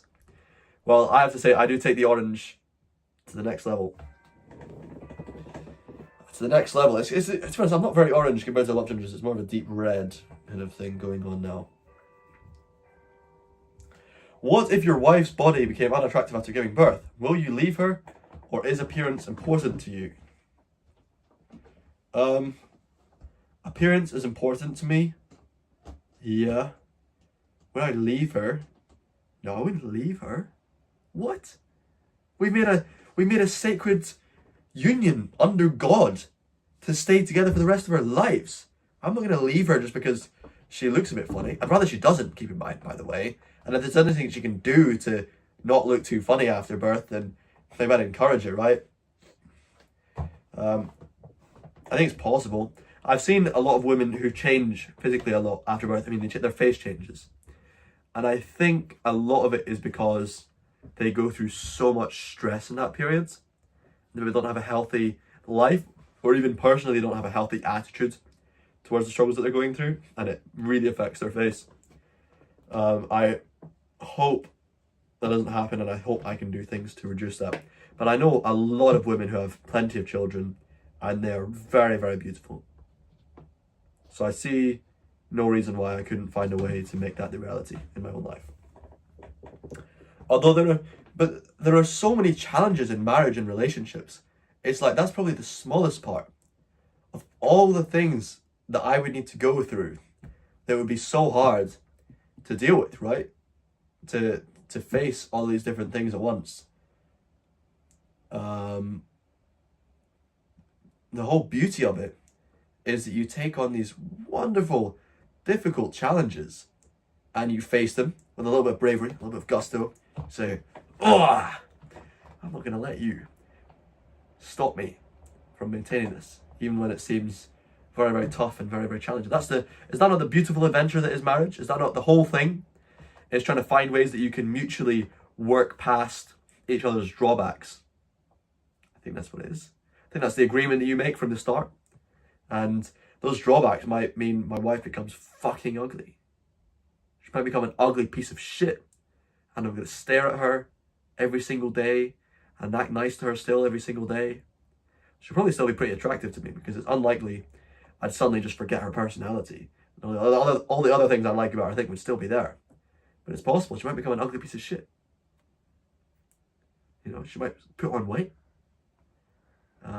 She might become a little bit more loose in places that I wouldn't want her to be. That happens. But I would definitely rather it didn't, and we'd have to try and find a way to work through it. What's going on here? No, it's to do with people fake tanning and they look like you've been tangoed. Burnished, redhead, it'll be alright, mate, don't worry about that. You like his view, stay with his wife no matter what, loyalty is important. If your girlfriend started looking unattractive, would you try to make her look beautiful? And that's it, you started off today saying really weird things that were not true about you seeing my girlfriend in public, and you've just been really, really salty this whole time. I'm going to ask you to try and stop being so salty and snarky. I don't like your tone very much. I've not liked your tone this entire time, except for when you said you like me and you said I was handsome, because that was nice. I liked it when you said you liked me and thought I was handsome, but I don't like your tone here. I like to think I'm not that awful that you can maybe tell that I'm not an evil person. I wouldn't do that to a girl. I wouldn't speak to her like that. You know, you're saying Okay, let me read out what she said. She said, if your girlfriend started looking unattractive, would you try to make her look beautiful? Try to make her look beautiful. That's just like, that's just never the process. I'm like, how can I force this ugly woman to look beautiful again? How can I throw all the plastic and cosmetic surgery at her to make her look a certain way? No, all right? Not going there, not doing that. That's not my plan. But I do genuinely believe we can work healthily through it and we can get something decent. I don't think that's unreasonable. It doesn't seem unreasonable. You have lost 5 kilograms and you're trying to get from 90 kilograms to 70, and you are 5'5". That's tough. That's tough. 90 kilograms to 70. 70 kilograms. Yeah. I mean, dare I say it? Should I say it? I'm 5'10" and a half, 180 centimeters, and I am like 72 kilograms, I think. I'm much stronger than I look, by the way. I'm much stronger than I look, believe it or not. Believe it or not, that's pissing me off now. I'm going to stop doing that. Believe it or not, I am quite a lot stronger than I look.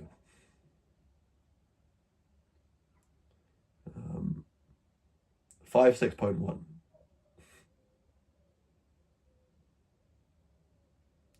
I know, but it's such a, like, girls I've known and spoken to, some girls I found really, really attractive. They become so uncomfortable about their weight. And I think it's wonderful that you're going this journey and that you're trying to lose weight and diet and become healthier. I'm guessing maybe you were a little bit on the overweight side before and trying to work to a healthier weight. I think that's brilliant and that's really, really good. I'm so careful here because I've known so many girls, including very beautiful ones, although not all of them, but including them, that are so insecure about their weight and take it to real extremes, and it becomes such an unhealthy thing. And I know that I've said little things sometimes, or not little things. I said some pretty rude things sometimes as well, but I've said a number of things which really upset girls, and I really didn't mean to. I remember one time, I said to a girl, I said, I wonder if I could carry you.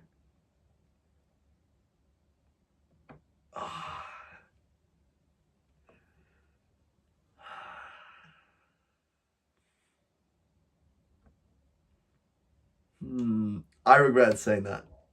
Not just because she was hurt, because she really let off on me.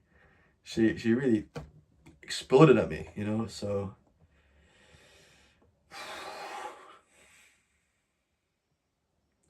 You were originally 60 kilograms, so after 70 kilograms back to that. That's very impressive. It's super, super, super hard to lose weight, and I know how hard that can be for you. For me, my challenge is trying to put on weight, right? I was trying to put on muscle, and I was working at the gym, and I got a bit more fat when I was putting on muscle. I got a lot stronger too. But losing weight, especially if you put it on, especially if you're a person who naturally has more fat cells, right? I naturally have quite sort of thin waist and things, and generally quite lean. But my face, even when I'm really, really lean, especially if I suddenly stop eating foods, like when I was in Malawi, it's really quite chubby relative to the rest of my body. You can't see as much in this lighting because I've got myself set up all nicely with some beautiful lighting. But you can see it in other lighting. You can see it in my videos, you can see me when I look at my camera and all this. You can sort of see it a little bit. Right, if I turn on my top down lighting, you can see it now. I'm trying to make you feel better about yourself here. If we go like here, right, you can sort of see it now.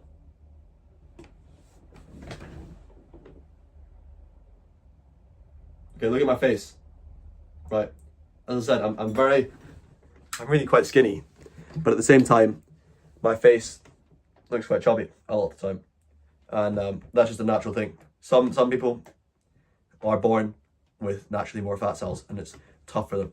Maybe they're born on their belly, or they're could be on their breasts as well. Because a lot of girls, sometimes they're quite overweight, but they don't have a big belly, right? It goes down to their legs and their backside and their front here. And it still feels really unpleasant and luggy for them and they don't like it, right? So it's a different thing, but I know how tough that can be and how hard it can be. You're biking most days for 5 miles. Yeah, I mean, that probably doesn't make much difference to us. The main thing is just diet, right? But it's really good for your heart to cycle that much. It's very impressive. You are 52 kilograms. Yeah. That could be, if you were my height, that might be a little bit unhealthy. But even at 5'5", for some people, like depending on how much muscle content they've got, 52 kilograms can be quite heavy, right? 52 kilograms can be quite a lot of weight. They can still have quite a lot of fat on them at 52 kilograms, I found. But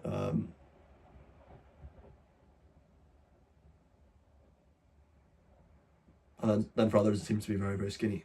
So I don't know who's to say. I suppose it's to do with where your weight is, right?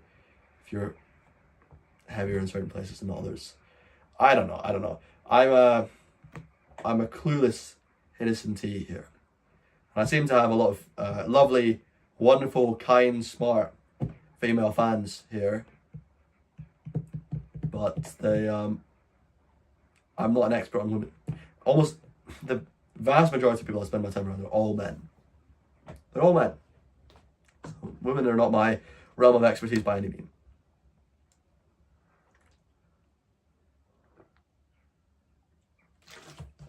Oh, right, shall we end the live stream? Does anyone want to say anything else? I really want to change my shirt. I want to change my shirt. I'm going to take it off. And I say goodbye to you all. It's very lovely having you come on. You can tell. Well, you can tell I spend all my time around men. Yep. That's fine though. Hey, I've got a wonderful lifestyle. And it was great speaking to you all. You're all lovely, lovely people. You used to be a professional cyclist. Did you? You used to be. What age were you? Yep, thank you for coming along and sharing your valuable perspectives. You challenged me, you know. Even the people who weren't being rude, you did challenge me and you asked valuable questions. You got me thinking, and I appreciate that. Learned a little bit about whatever that thing was. The fuck was it called? White something. White pricks or something like that. Anyway, white man's burden. Yep. So I will see you all another time. Don't know when, but it'll be a nice time. It'll be good. I might not post these videos. I might post just shit videos, or like videos I know are not going to get many views between now and then, because it's just so stupid. Like, can I not get? I'm paying, getting all this money through YouTube. Can they not just get me a person to speak to me on the phone and just say, look, you're clearly a real person? But no, they need to get my old address. They need me to verify my old address. Silly, but hey, goodbye. All the best. See you in another life.